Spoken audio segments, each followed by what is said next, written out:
예, 그러면 미 대선 불확실성이 조금씩 거쳐가고 있는 현 시점에서 투자 전략은 어떻게 세울 수 있을지 이분과 함께 이야기 나눠보도록 하겠습니다. 유진투자증권 서울 WM센터 김영재 부장과 함께합니다. 어서 오십시오. 네, 안녕하십니까? 예. 바이든 이제 당선인이라고 해야 될 것 같습니다. 예, 승리 선언이 있었고 그런데 다만 이제 트럼프 대통령의 불복 선언도 역시 함께 좀 계속 나오고 있기 때문에 여기에 대한 변수가 시장에 얼마나 영향을 미칠까에 대해서 뭐 일단은 그냥 불확실성 해소에 조금 더 방점을 두고 있긴 한데 좀 어느 정도로 평가하십니까? 네, 일단 뭐 결과론적인 얘기지만 미국 대선과 관련된 불확실성은 지지난주 금요일이었죠. 외국인이 엄청나게 매도한 날. 그날을 마지막으로 불확실성에 대한 우려감은 거의 없다, 없이 나타나고 있다라고 보시면 될 것 같습니다. 아무래도 지금 뭐 누가 대통령이 되어도 경기 부양을 할 수밖에 없는 그런 지금 상황이고요. 여기에 공화당이 상원 다수당을 차지할 것으로 지금 예상되면서 균형과 또 견제에 대한 기대감으로 지수는 오히려 더 많이 상승한 상황이다라고 볼 수 있습니다. 뭐 트럼프 대통령이 지금 현재 끝까지 불복하면서 소송에 들어가고 있는데 뭐 기각될 가능성도 있는 상황이고요. 그리고 아주 희박한 확률로 선거인단이 확정되지 못해서 정말 마지막에 그 하원에 가서 대통령이 결정될 수도 있지만 그렇게 될 가능성이 매우 낮기 때문에 지금 사실 시장에서는 그렇게 크게 신경 쓰지는 않는 모습이 나타나고 있습니다. 그리고 예상된 불복 리스크였기 때문에 아무래도 시장이 다 대비를 해서 그만큼 또 비중 축소를 해놨을 것으로 보여져서 이렇게 시장 변동성이 확대되는 그런 어떤 이슈가 또 나타나서 시장이 밀린다면 매수 기회로 좀 활용하시는 점이 바람직하다라고 보고 있고 그리고 남아있는 변동성 확대 요인도 좀 체크해 볼 필요가 있는데 뭐 가능성은 낮지만 뭐 상원에서 공화당이 다수당이 안 될 리스크가 아직은 조금 있는 것 같습니다. 그래서 그거 좀 체크해 보셔야 되고 그리고 좀 더 신경 쓰이는 부분은 이제 그 바이든 당선인이 초기 내각 구성을 어떠한 인사들로 할 것이냐 하는 것이 또 시장에서는 또 관심사일 것 같은데 만일 급진 뭐 진보 성향의 그런 인사가 발탁된다면 초기 내각으로 시장은 상당히 좀 흔들릴 가능성도 있습니다. 그렇죠. 반대로 초당적인 인물을 정말 내세워서 그 발탁을 한다면 시장은 오히려 또 환호할 수도 있다는 점 좀 열어두셔야 될 것 같고 그리고 또 하나 이제 미국 코로나19에 대한 대응이 어떤 식으로 진행되는지도 좀 변수인데 뭐 봉쇄 정책이 뭐 또 엄청나게 또 나올 수도 있는 상황입니다. 그래서 이런 것은 상당히 좀 우려스러운 좀 변동성 요인인데 그렇지만 연말까지는 매수 기회를 좀 활용하실 필요가 있다라고 저는 판단하고 있습니다. 참 미 대선 전까지만 하더라도 상원까지 이제 민주당이 가져가는 블루 웨이브가 되면 경기 부양책도 크게 나타나고 호재가 될 것이다라는 얘기들을 많이 했었는데 이제는 어쩌다가 이게 오히려 리스크가 됐고 균형 잡힌 선에서 그리고 어떤 법인세 추가 인하에 대한 리스크를 좀 내려드릴 수 있는 상원에서의 공화당 시나리오가 지금 오히려 시장에서 더 좋아하는 것 같습니다. 어쨌거나 불확실성이 이렇게 해소되는 데 조금 더 힘을 두고 이 불확실성 해소 국면이 지금이 초입이라면 앞으로 특히 국내 증시의 추가적인 상승도 좀 가능할 수 있지 않을까 기대감이 있는데요. 어느덧 코스피는 2450 언저리까지 올라왔거든요. 그러면 추가적인 상승 어디까지 우리가 열어놓을 수 있을까? 어떻게 포인트 두고 계십니까? 네, 저는 뭐 코스피 대응은 일단 단기와 중기 대응이 좀 다르게 보셔야 된다라고 보고 있는데 사실 이 박스권이라는 것이 사실 지금 현재 8월부터 지금 현재까지 진행되어 온 지수의 그런 궤적인데 예. 사실 박스권 상단에 가면 꼭 이거 뚫을 것 같고 또 박스권 하단에 가면 이거 무너질 것 같고 이런 또 심리 때문에 정확하게 판단하기가 어려운 그런 상황이 지금 오고 있습니다. 근데 중기적으로 봤을 때는 저는 박스권을 뚫고 올라갈 것으로 보고 있어서 주식을 보유하신 분이라면 뭐 크게 여기서 매도할 필요는 없다라고 보고 있는데 그렇지만 이 박스권이라는 것이 또 쉽게 뚫어지는 것은 아니기 때문에 단기적으로 볼 때는 약간 박스권 전략을 조금이라도 이용하시는 편이 좀 그나마 좀 수익률을 좀 더 확보하는 차원에서는 유리하지 않을까라고 보고 있습니다. 일단 단기적으로 지금 현재 이제 2450, 2470이 최근 단기 꼭지였는데 지금 이 상단 부근에는 항상 이것이 뭐 약간 단기 고점일 가능성도 있겠구나 하는 점을 좀 열어두셔야 되는데 예. 그럴 가능성이 있는 것은 아까도 말씀드렸지만 그 불확실성이 아직 완전히 해소된 것이 아니기 때문에 이런 것이 조금 투자 심리에 좀 부정적인 영향을 줄 수 있었습니다. 아까도 말씀드렸지만 코로나19와 관련해서 봉쇄 정책 가능성은 좀 더 가능성이 좀 높지 않느냐라고 저는 보고 있는데 아무래도 지금 바이든 당선인이 아무래도 코로나19 대응에 실패한 트럼프 정부를 비판하면서 그런 또 원동력으로 당선이 됐을 가능성도 있기 때문에 이런 점에서는 좀 주의를 하실 필요가 있다고 보고 있습니다. 그렇지만 뭐 코로나 관련돼서는 이번 겨울이 마지막으로 치료되는 백신이 뭐 조기 빠르면 다음 달에도 나올 수도 있는 그런 상황이기 때문에 결국 경기 회복되는 그런 그림으로 갈 것이고 또 장세도 자연스럽게 시장이 또 박스권 뚫고 올라가는 상향으로 좀 중기적으로 볼 수가 있겠습니다. 그래서 뭐 또 하나 또 긍정적인 것이 있죠. 지금 최근에 보더라서는 부양책에 대한 그런 얘기가 이제 점점 가시화될 것이고 여기에 원달러 환율이 상당히 낮아졌습니다. 아무래도 달러 약세가 또 추가적으로 진행될 가능성이 높기 때문에 여기에 또 외국인 매수세가 또 11월부터는 확실히 또 매수로 전환되는 모습이 나오고 있어서 이런 것은 좀 지속적으로 하시면서 좀 체크를 하시면 좋을 것 같고 결국 내년 1월에 뭐 상당히 저는 시장을 좋게 보는데 그래서 대통령 당선이 아니라 그 취임식 이전에는 주식을 좀 많이 좀 모으셔서 좀 가져가셔야 된다라고 저는 보고 있습니다. 불확실성이 잠시 나타나더라도 매수 기회로 활용할 수 있다라는 스탠스는 계속 강조를 해주시는 것 같고요. 그러면 보다 구체적으로 종목별로 한번 접근 전략을 세워보도록 할 텐데 일단 미 대선과 관련해서는 바이든 당선인이 나타나다 보니까 뭐 이전부터 우세할 때면 재생에너지 그리고 2차 전지 특히 급등 흐름을 기록했단 말이죠. 앞으로도 좀 긍정적으로 볼 수 있을지 특히 뭐 우리 국내 시장에서도 물론 LG화학도 놀랍습니다만은 삼성 SDI 뭐 급등하는 거 보면 여기도 참 놀랍고 좀 어떤 투자 의견 가지고 계십니까? 네, 지금 사실 바이든 당선인이 돼서 뭐 좀 수혜를 보는 업종도 있지만 사실 큰 그림으로 본다면 향후 그 어떤 그 산업의 그런 지형도가 변하면서 지속적으로 발전 가능하고 성장할 수 있는 그리고 실적도 성장되는 그런 섹터로는 꾸준한 관심이 지금 나오고 있다라고 볼 수가 있겠습니다.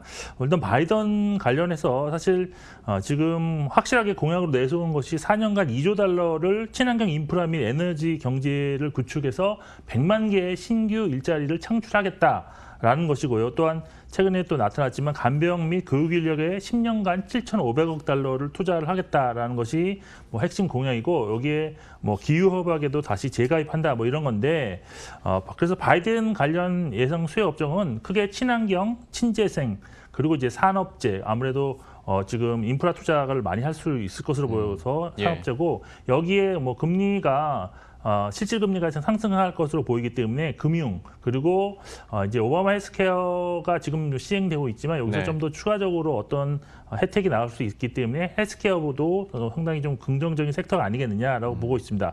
그리고 그런데 이제 시장은 단기랑 중기로 좀 또 이것도 나눠서 생각해 보셔야 되는데 사실 그 1차 TV 토론 이후에 지지율 격차가 크게 벌어진 상황에서 또한 그 코로나19를 그 트럼프 대통령이 좀 확진자로 되면서 사실 이미 그때부터 단기 시세는 많이 좀 난 상황입니다. 그래서 중기전까지에서 큰 흐름이 변하는 그런 상황이기 때문에 뭐 지속적으로 뭐 바이앤 홀딩 하시는 분도 계시겠지만 저는 일단 시장에 많이 좀 반영돼 있는 그런 재료들이기 때문에 그리고 또 이러한 정책들이 진짜 실적 성장으로 이어지기까지에는 좀 시간이 좀 필요할 것이다라고 보여서 이번 단기로 급등하는 이런 종목이 나온다면 일부 차익 실현의 기회로 좀 활용하시는 것도 나쁘지는 않다라고 보고 있습니다. 그리고 물론 이제 여러 가지 종목들이 많습니다. 업종도 다양하고 근데 결국 지금 바이든이 꼭 아니더라도 아까 서두에 말씀드린 것처럼 산업 트렌드가 완전히 지형도가 변하는 그런 업종 위주의 투자가 바람직하고 여기에 좀 뭐 실적이 꾸준하게 증가할 것으로 기대되는 그런 업종으로 좀 압축하셔서 투자하시는 것이 좋다. 그러고 본다면 태양광이라든지 전기차 종목에 대한 꾸준한 관심은 여전히 지금 필요한 시점이다라고 할 수 있겠습니다. 그러면 그 2차 전지 소부장에 대해서도 한번 여쭤볼게요. 그러니까 산업 트렌드가 완전히 바뀔 수 있는 쪽에 집중을 하자라고 얘기를 해주셨는데 그중 하나가 뭐 재생에너지뿐만 아니라 2차 전지 쪽일 테고 뭐 전기차나 ESS 발 수요들은 계속 늘어날 테니 2차 전지야 뭐 세계적으로 우리 기업들이 굉장히 큰 경쟁력을 갖고 있고 이외 그 밑에 이제 국내 소부장 업체들도 좀 공격적인 증설에 나서고 있단 말이죠. 그러면 여기에서도 투자 아이디어를 얻어볼 수 있지 않을까 싶은데 여기에 대해서는 좀 어떻게 보십니까? 네, 사실 지금 2차 전지 섹터가 뭐 11월 들어서 가장 핫한 대장 업종이라는 것은 뭐 다들 아실 겁니다. 지금 다들 뭐 신고가가 나온 종목들도 있는 상황인데 예. 아무래도 단기적으로 주가가 상승한 원인은 크게 세 가지로 분석이 될 수가 있겠습니다. 아무래도 3분기 실적이 매우 잘 나왔다는 점이고요. 여기에 10월에 2차 전지에 관련된 그런 재료들의 수출이 엄청나게 증가하는 모습을 보였습니다. 그래서 향후 실적도 좋겠구나 하는 그런 공감대가 형성되었고 그리고 마지막으로는 역시 바이든에 대한 당선에 대한 기대감으로 인해서 초기에 좀 많이 상승했다라고 보여집니다.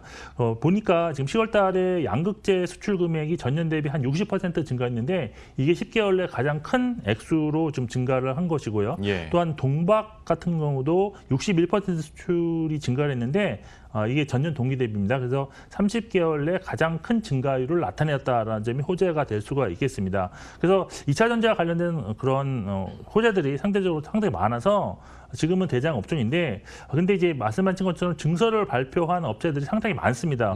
물론 매우 긍정적인 뉴스가 될 수 있습니다. 왜냐하면 그만큼 수요가 많기 때문에 지금 공격적인 증설을 하고 있다라고 볼 수 있는데 그런데 이제 지난주 금요일이었죠. 포스코 케미칼이 1조 원 유증을 발표를 했습니다. 그래서 오늘 상대적으로 매우 약세를 보이고 있는데 따라서 실적의 전망에 근거해서 중기적 투자는 맞는데 좀 이렇게 자금 조달 이슈도 항상 이런 투자와 관련해서는 상존하고 있기 때문에 이런 것은 진짜 이 기업이 투자를 할 만한 여력이 있는 기업인가 아니면 뭐 조달을 필요하는 기업인지는 한번 살펴보신 이후에 좀 투자에 나서는 것이 좋다라고 보여지고 예. 결국 실적 전망에 근거해서 중기적으로 가져가는 전략은 지금도 여전히 유효하다라고 저는 판단하고 있습니다. 섹터 자체가 긍정적인 건 맞는데 각 회사별로 정말로 이게 실행 가능한 그러니까 자금 조달이 가능할지도 투자 전에는 한번 꼼꼼히 체크해 봐야 된다라고 얘기를 해주셨고 지금까지 제 거의 대부분의 질문에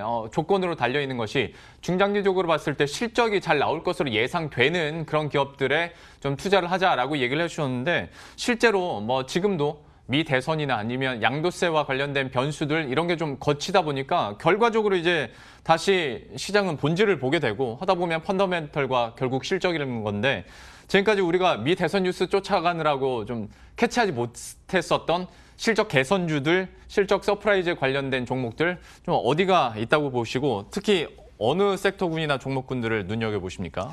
네, 사실 실적 시즌이었는데 실적이 매우 잘 나옴에도 불구하고 시장이 뭐 11월 달 별로 안 좋을 것이다 뭐 이런 예상 때문에 실적 발표만 하면 하락하는 그런 종목들이 상당히 많았습니다. 그래서 좀 아쉬웠다라고 할 수 있는데 예. 지금 한분기 실적 시즌이 이제 일주일 정도밖에 남지 않았는데요. 지금 현재까지 성적이 매우 좋습니다. 지금 지난 6일까지 3분기 잠정 실적을 발표한 251개의 기업이 있는데 그 영업이익이 작년 3분기보다 평균적으로 한 26.5%가 증가를 했고요. 또 실적 전망치가 있었던 그런 기업들 중 65.2%가 예상치를 상회하는 그러니까 어닝 서프라이즈를 보였습니다. 어닝 서프라이즈는 아니고 그건 10% 이상도 예상치보다 높아야 되니까 예. 한 65.2%가 거의 3개 중 2개가 예상보다 초과하는 실적을 기록을 했습니다. 따라서 이렇게 3분기 이런 실적을 기점으로 시장도 스타일이 유동성 장세에서 실적 장세로 좀 넘어가는 그런 스타일 변화가 나타날 수 있다라고 저는 보고 있는데 예. 특히 주목해야 하는 것은 3분기 실적 발표 이후에 기관이라든지 외국인의 수급이 크게 개선된 종목이 이번에 특히 더 많다는 점을 좀 주목을 하실 필요가 있을 것 같습니다. 또한 지금 현재 아직까지는 뭐 실적이 좋게 나오지만 물론 이제 전반적인 지금 시장에서의 불확실성이 아직은 다 제거된 것은 아닙니다. 그래서 지금 사실 대주주 요건이 예를 들어서 대주주 요건이 뭐 10억으로 지금 완화되는 그런 모습이지만 실질적으로 10억 원을 보유하신 그런 투자자들이 분명히 있습니다. 그래서 그분들은 역시 그 투자자들은 이제 연말에 가서 한번 매도를 하고 요건을 벗어나기 위한 그런 시도가 있는데 작년에도 똑같이 기준이 10억 원이었지만 분명히 그런 흐름은 나타났었기 때문에 지금은 중소형주보다는 약간 대형주에 대한 좀 매매가 오히려 좀 유리하지 않을까라고 좀 보여집니다. 그리고 예. 3분기 실적이 또 중요한 이유는 내년 1분기까지도 이 3분기 실적에 대한 그런 것을 투자 잣대로 삼을 가능성이 높은데 아무래도 4분기 실적이 약간 그 예측의 정확도가 떨어지고 일회성 그런 비용 변수들이 많기 때문에 약간 4분기 실적에 대해서는 약간은 좀 이렇게 중요도가 좀 떨어진다라고 볼 수가 있기 때문입니다. 그래서 지금까지 예상 외 호실적 및 실적을 발표한 그런 종목들 중에서 대형주이면서 수급이 좀 개선되고 있는 종목을 좀 추려를 봤는데요. 예. 그렇다 보니까 뭐 카카오라든지 SK 하이닉스, KB금융, 뭐 삼성 SDI 등이 지금 나타나고 있는데 사실 근데 이런 종목들이 대부분 단기로 또 많이 올랐습니다. 그래서 여기서 뭐 엄청난 수익을 내기 위해서 이 종목들을 신규로 잡는다 뭐 이런 기보다는 저점에 이번에 이제 뭐 다가오는 뭐 12월 안에 저점에 눌림목이 매수해서 한 10% 정도 수익을 보자라는 그런 목표수로 접근하는 것이 좀 바람직하지 않겠느냐라고 보여지고 그리고 이들 종목을 현재 보유하고 계신 종목은 보유하고 계신 투자자 여러분은 그냥 연말까지 꾹 뭐 가져가 보자 이런 그런 스탠스로 접근하셔도 괜찮지 않을까라고 판단하고 있습니다. 물론 다 뭐 큰 종목들이긴 합니다만은 방금 말씀해 주셨던 카카오, SK 하이닉스, KB금융, 삼성 SDI 이렇게만 담아도 꽤 탄탄하고 좀 균형 잡힌 포트폴리오도 만들 수 있을 것 같습니다. 실적과 관련해서도 얘기를 해봤고 이번 주 또 대형 큰 이벤트가 있죠. 중국 광군제인데요. 중국 GDP도 V자 반등을 기록했고 그리고 소비나 소매 판매도 계속 개선이 되고 있다 보니까 이번 광군제에서 좀 소비가 폭발할 수도 있다라는 긍정적인 전망들도 나옵니다. 여기에 대해서는 어떤 투자 아이디어 가지고 계십니까? 네, 올해 사실 그 뭐 소비 시즌이 이제 다가오고 있는데 그 광군제 같은 경우는 올해 같은 경우는 상당히 매출이 크게 증가할 것으로 기대되고 있는 그런 이벤트입니다. 올해 광군제는 작년까지는 이제 11월 11일 하루만 했는데 이번에는 11월 2일부터 3일 그리고 11월 1일 이렇게 두 번에 걸쳐서 진행이 되는데 사실 예년 대비 행사 기간이 길기 때문에 매출이 한 20% 정도 증가하는 것인데 근데 거기에는 최근 나타나고 있는 위안화 강세로 인한 소비 여력이 지금 중국인들이 많이 증가했다는 점도 매우 긍정적인 그런 포인트라고 할 수 있습니다. 그래서 지난 그 3일간 진행된 1차 행사 결과만 보더라도 좀 기대감을 가질 수가 있는데 40분 만에 전체 화장품이 100억 위안이 매출을 기록했는데 여기에 우리나라 브랜드인 LG생활건강의 후 그리고 아모레 퍼시픽도 6위, 9위에 좀 오르는 그런 좀 실적을 달성을 했습니다. 그래서 금액으로 보면 뭐 684억, 521억 달성했는데 그런데 문제는 현재 이러한 기대감이 주가에는 거의 지금 반영이 되고 있지 않다라고 좀 보이는데 사실 지금 광군제를 위해 지금 노력하고 있는 애경산업이라든지 신세계 인터내셔널도 있는데 지금 주가들을 보면 전부 다 추세가 하락 추세에 놓여 있습니다. 물론 LG 생활건강은 지속적으로 지금 실적이 참 좋게 나오고 있기 때문에 그 한 종목 대표적인 LG 생활건강을 제외하고는 거의 모든 종목이 지금 상당히 지금 안 좋은 그런 모습을 나타내고 있다라고 보여져서 결국 이런 이벤트성으로 뭐 접근하시기보다는 실적이 어느 정도 개선될 것이냐 뭐 그런 것에 대해서 더 초점을 맞추셔야 되는데 저는 그렇습니다. 만약에 정말 이번 강군제를 통해서 정말 실적 엄청나게 개선되는 그런 모습으로 주가가 만일 상승할 수 있다 그러면 사실 지금 뭐 저점에 좀 눌림목에 잠깐 매수했다가 뉴스에 좀 파는 전략으로는 접근이 가능하지 않겠느냐라고 판단하고 있습니다. 예. 광군제와 관련된 이벤트 살펴봤고요. 짧게 KT 하나만 더 보도록 하겠습니다. 통신 3사 중에서 가장 근데 매력도로 치면 좀 밑에 있다고도 볼 수 있겠으나 최근 들어서 어떤 M&A 가능성도 계속 나오고 있고 3천억 원 자사주 매입 소식들도 있다 보니까 KT에 대해서 좀 어떻게 보시는지 최근 주가 흐름은 나쁘지 않습니다. 뭐 좋다고 하는 게 더 좋을 텐데 좀 KT에 대한 투자 의견은 어떻게 가지고 계신지요? 네, 말씀하신 것처럼 지금 통신 3사 중에서 가장 나쁜 영업이익을 기록을 했고, 그리고 전망도 뭐 아직까지는 그렇게 좀 불투명하다 볼 수 있습니다.